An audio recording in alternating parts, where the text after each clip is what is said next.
What's up, guys? Pulls for Days, aka Drifter's Card Shop, here with a CGC Return video.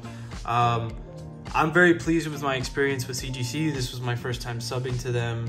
They took about a month for bulk, which is kind of unheard of with like really any company. At a $15 per card price point, you can't beat it, and the beautiful slabs. I did have some altercations with FedEx as far as delivery because you needed a signature to receive the delivery, and I work all week, so it was tough to receive my packages, but I cleared it up with FedEx. I got my order here, and I'm excited to show you guys. I submitted some Yu-Gi-Oh! And some Final Fantasy.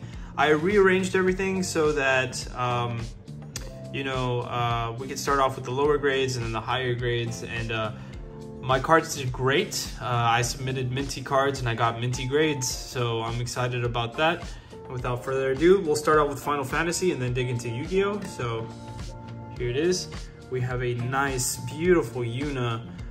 This was the one card in the submission that I was just like, what? This should have been at least a 9.5. She's just beautiful, and I was kind of shocked. So I'm definitely gonna crack this one.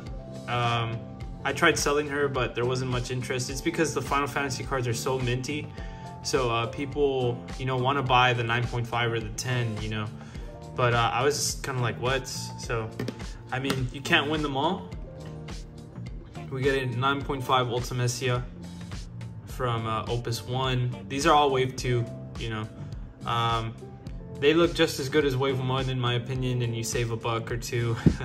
Those Opus 1 cards are pretty pricey. Then we got a Sephiroth from Opus 1. That's a beautiful card. I got the 9.5. That's always a great grade, just so iconic, and just a beautiful card. Very nice. And I got actually not one, but two of him.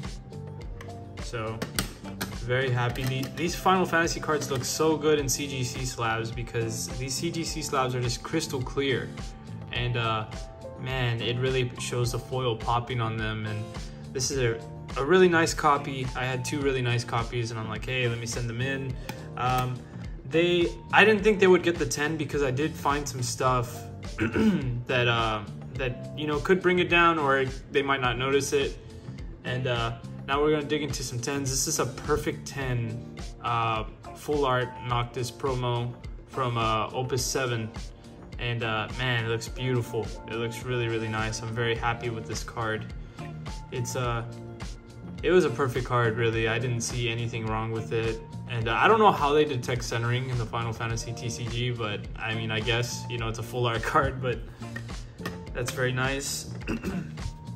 We have a pristine 10, which is like 3 10s and a 9.5, but I didn't pay for subgrades, so they automatically put subgrades on a perfect 10 just to show any buyer or anybody viewing it that it's a perfect card. But I didn't pay for subgrades on this. They just added them for free if the card reaches that perfect status. So very nice. We got a Squall. Final Fantasy VIII has a special place in my heart. I got the Griever tattoo right there.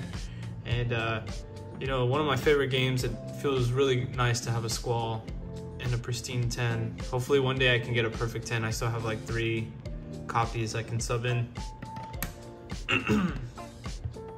We have a full art Noctis from Crystal Dominion. Very nice, very beautiful card. Look at that. I like Final Fantasy 15 too. I hate that they sold it to you in parts though. Like, it was an incomplete game upon release, and everybody was like, huh? And then you play all the DLC, and then it finally makes sense.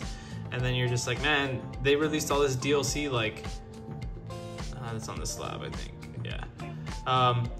They released all this DLC like, shit, like a year or two later, and then you're like, the interest in the game is just like gone, And it's terrible, but that's how it is. We got a Titus. I love Final Fantasy X. It's probably the best love story in the series.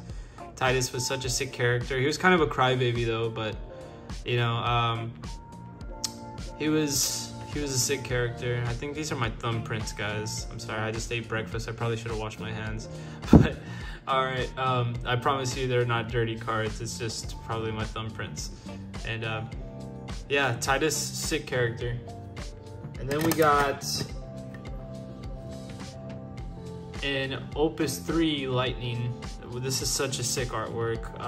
I've only played the first Final Fantasy 13 game. I haven't jumped into the other ones. I know there's like 2 more parts after that, like the Lightning Returns and something like that. And yeah, it was pretty fun. I remember playing it back in the day. But Lightning's a sick character. Probably the most OP female protagonist in a game. Considering there's some Final Fantasies I haven't played, so there might be more OP female protagonists. So I'm just thinking it's her. Yuna is pretty powerful too, not gonna lie. She's like, she can't like take a hit or anything, but like she can summon like gods. So yeah, it's a really nice card. I also have a 9.5 Cloud from Opus 1, but he's already on display, like on a wall somewhere. I was just too lazy to get him down. But that was the Final Fantasy portion. Let's get that out of the way. And now let's dig into the Yu-Gi-Oh! These are all Korean cards that I pulled. They're ultimate rares from GX sets, which, I mean, they're really nice. They pop so much and such a cheap price point. A lot of these are gonna be for sale. I'm gonna keep some. So let's start off with an Elemental Hero Bubble Man. Look at that card. That is just fantastic. Look at all that pop. That's really nice. Beautiful card. And like I said, they look so good in these CGC slabs. Really nice. And 8.5, this will probably be for sale. And then we got a Cyber Dragon. This was pretty much a perfect card. It's just hella OC top to bottom. That's probably why they gave it the 8.5. And yeah, this one will be for sale as well. We have a Wild Edge. That is really nice. I love Cybernetic Revolution and Elemental Energy. Just such great sets, such awesome ultimate rares. I mean, they really spoiled us back then. And yeah, he got the 9. This guy will be for sale. We have not 1, but 2 8s for Cyber End Dragon. I'm not disappointed with these because 1, let me see if I can find it. 1 had some hollow. That's actually hollow spots. If I shine it in the light, they sparkle. Those were some hollow spots. I don't know how that happened, but there's some hollow spots right there in the hole. Like if you shine them in the light, they sparkle a bit, and that's probably why they gave it the 8. And then this one, I bought it, and the seller, I don't think he, or no, it came in fine. It just had it had a little corner nick like right in there, and so they gave it the 8. It's unfortunate, but I'll find a cleaner copy sooner or later. But both of these Cyber End Dragons will be for sale. So just hit me up on Instagram, Drifters Card Shop, and we'll get you a price. They're Korean, so I mean, they won't go for ridiculous prices, you know, but this is a hard card to pull, and it's iconic, so it'll demand some kind of price, but I mean, I'm sure it'll be in most people's range if they're interested. Then we got an 8.5 Tempest. I mean, look at that ultimate rare. That, gosh, that's beautiful. That's beautiful. This one will be for sale as well. It's really nice. It's hard stamped pretty bad, but I don't think that matters to them as long as the card is clean. There might have been something else with it, but I'm not too sure. But 8.5 Tempest is, oh, it's off center left to right a little bit. Yeah, it's off center left to right, and the hard stamp, that sounds about right.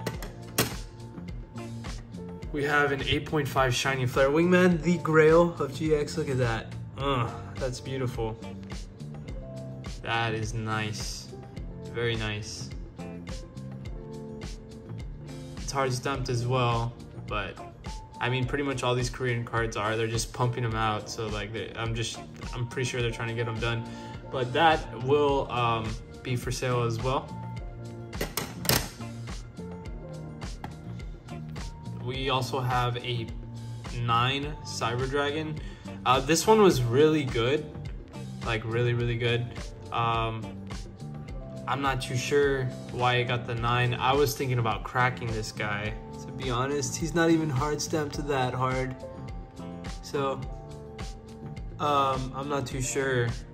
You know, it was a very mint card. Just like that Yuna in the Final Fantasy stuff, I feel like this was a card they bullied pretty hard in the Yu-Gi-Oh portion. So I'm probably gonna crack him. And now we're gonna dig into some fire grades, all right? So we have a Elemental Hero Wild Edge in a 9.5. That's a gem mint. That's beautiful. Centering, he's okay. Yeah, looks pretty nice. I'd say a little bit off top to bottom. Really nice card. A little bit hard stamped like all of them Korean ultis, but man, that's beautiful. That is beautiful. I'm hanging on to that one. We have not one, but we have two Rampart Blasters in a 9.5. That is sweet. That's all you can ask for, really. Just 9.5s and up. Beautiful cards. A lot of these little strings, it's from the box from CGC. But gosh, look at that. That's fantastic. So a couple 9.5 Rampart Blasters. And what's awesome is I pulled like all these cards myself. There were some that I bought. You know, I bought a one Cyber End Dragon from somebody, and I bought one. Trying to think. I bought the Bubble Man. I bought a couple others, but a lot of the big hitters I pulled myself. Like this, we got a Pristine 10 Water Dragon. Like this, I pulled myself. You know.